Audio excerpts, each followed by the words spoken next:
ब्रह्ममुरारिसुरार्चितलिङ्गं निर्मलभासितशोभितलिङ्गम्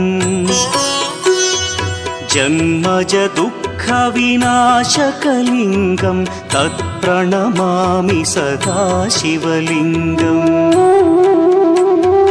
देवमुनिप्रवरार्चितलिङ्गं कामदहन करुणाकरलिङ्गम्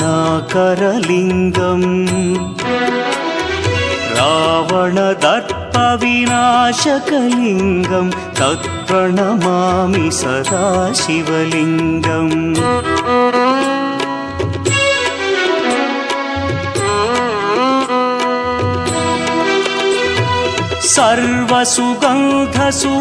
सर्वसुगन्धसुलेपितलिङ्गं बुद्धिविवर्धनकारणलिङ्गं सिद्धसुरासुर